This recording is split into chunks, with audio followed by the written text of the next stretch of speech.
today we're making some shakshuka. That's a Middle Eastern spiced baked vegetable dish. You start with some vegetables and some spices. You have some onion, some bell pepper, some tomatoes, and then you have cumin, turmeric, smoked paprika. You add a little bit of garlic, and then towards the end you make some goat cheese, put some eggs on top, and stick it in the oven, and then you finish it with some fresh dill and some fresh chives. Before starting any of the cooking, professional chefs will often prepare and measure out all of their ingredients so that they aren't doing any prep work while the food is in the pan. This technique is called mise en place, which is a French phrase that translates to setting in place. Mise en placing, if I can make it a verb, reduces the risk of overcooking or burning any particular ingredient while it's on the stove. Once you have everything all nice and mise en place, you want to start preheating your oven. For this recipe, we're going to use 375. Once the oven is preheating, you're going to want to start sauteing your vegetables. The first step is getting your pan hot. We're going to turn on the heat and wait a minute with an empty pan. At this point, the pan's pretty hot, so I'm going to add the oil. You want to add enough oil to coat the bottom of the pan. I'm going to just spread it out a little bit. Nice arm workout. The oil's starting to shimmer, so I'm going to start adding my vegetables. The onions go first, followed immediately by the bell peppers. We're going to saute these for about 10 minutes or until they're soft and lightly golden.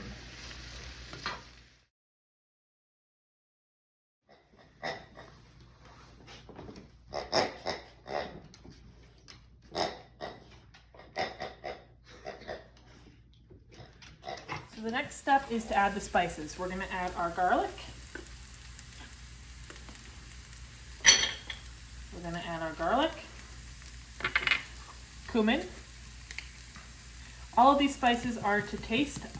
Usually about a teaspoon. I like to cover the whole top of everything. Some turmeric.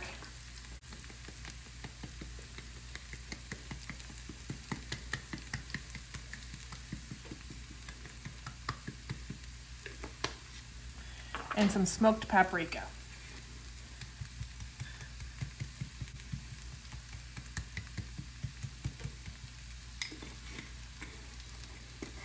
Then you'll add a little bit of salt and pepper to taste.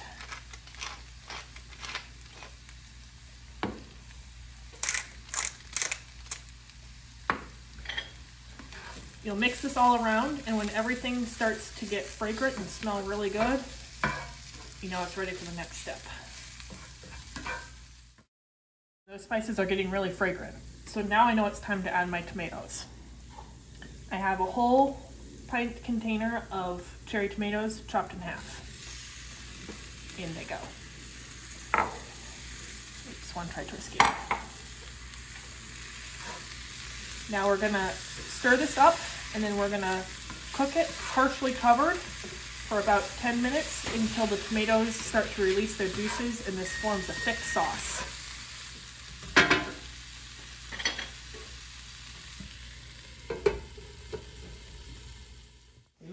Time for Corgi dinner.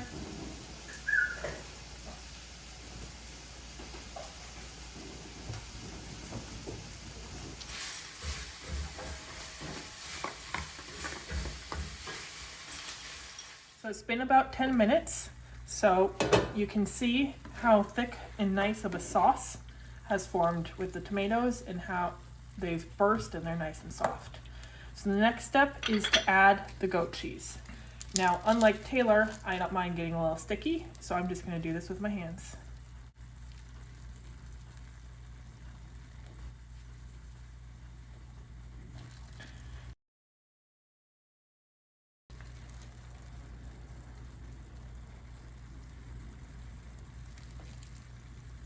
We're going to mix it in a little bit, but we don't want to break it up too much. You want some nice chunks of goat cheese in the final dish.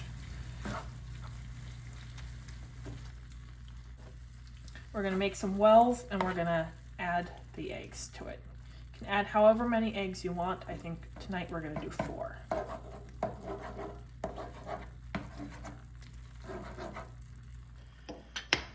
going to crack the eggs and just dump them into the little wells that we made.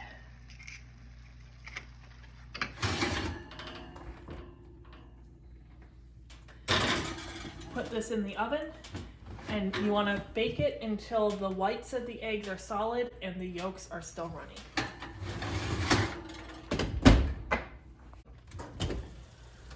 I think our shakshuka is about ready. See, the whites are fully white, but there's still a little bit of wobble in the dish. So now our shakshuka has been out of the oven for a couple minutes. Let it rest. Now we need to put the pièce de résistance on top. We're going to sprinkle some chives and some dill.